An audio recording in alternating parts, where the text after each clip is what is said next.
Welcome to another edition of Tuesdays with a Disability Policy for All. Today we are going to be talking to Richard Davis, who is a policy advisor for the Office of Disability Employment Policy, or ODEP. Before coming to ODEP, Richard worked for the Arc of Maryland, and he was on training.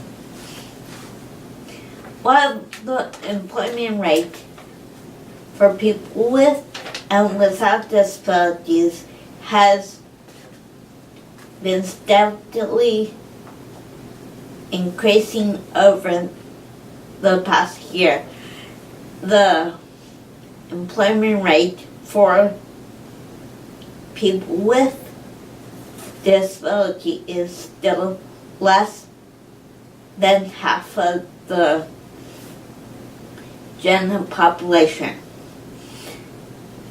Richard through his work at ODEP, or the Office of Disability Employment Policy, has been working to improve employment for people with disability. So welcome, Richard. Thanks, Luke. The first question is, when we talk about employment first, what do we mean by that term? Well, Employment First is a framework for systems change that's based on the idea that all people with disabilities, including those with the most significant disabilities, are capable of competitive integrated employment. And so competitive integrated employment, specifically the competitive term, refers to employment at or above minimum wage, and the integrated piece means in a setting that is not segregated just based on disability or with other coworkers who all have disabilities.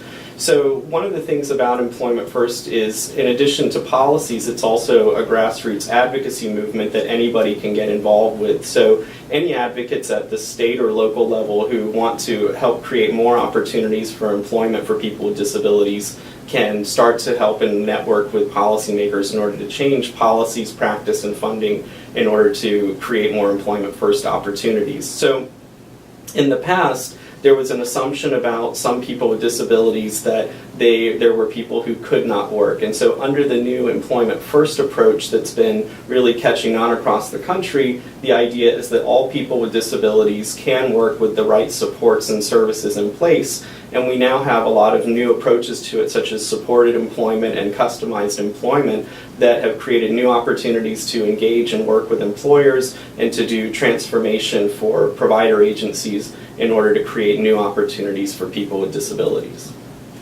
Thank you.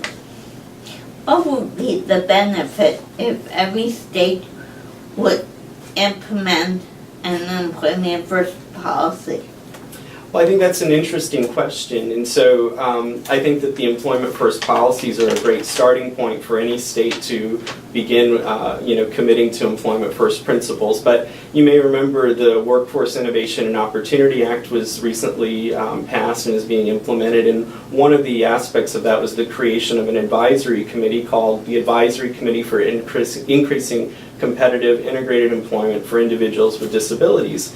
And in their final report, the advisory committee talked about the idea that in addition to policy, there have to be action steps taken. So it's really great for states to commit to the idea of Employment First, but it's really important that whether it's through directives or legislation, that states are also really looking at what are the changes they're going to make in order to truly change toward an Employment First philosophy.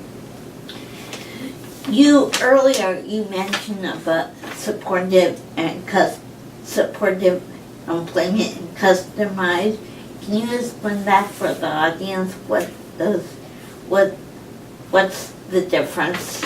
Yeah, sure. So supported employment would mean having job supports on the job. So it might be a job coach who helps an individual with a disability learning some of the skills in order to do the job successfully. And ideally over time, those supports can fade out or natural supports can come in, meaning that as the individual starts to get more involved in their workplace, maybe coworkers and things can assist with, you know, small things that might be needed, just like any other person without a disability, you know, gets involved with a team and then people work to their strengths.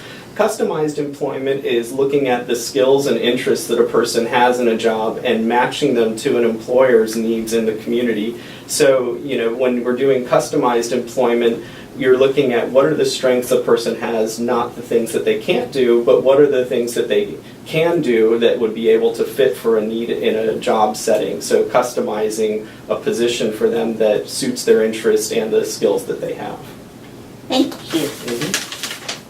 Is there anything else you think the audience needs to know about employment?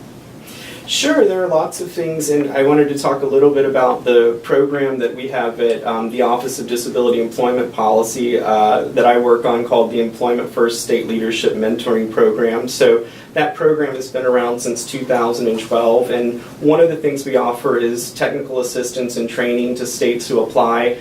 We work with them throughout the course on a year-to-year basis, and in addition, though, we also have a national community of practice that's open to anyone, and you can find links to more information and resources we've developed on the Department of Labor website, www.dol.gov. Under the ODEP section, we have an entire section on Employment First that'll help you with joining the community of practice, where we have newsletters and monthly webinars that are helping people to get employment first in their state. Thank you, and if you have any questions or comment about this edition of Tuesdays with Liz, please leave them in the space below. If you have any questions about this or any other policy issues, please go to the AUCD webpage and look for this week's In Brief. And thank you again, Richard. Thanks, Liz. And have a great day. Thanks.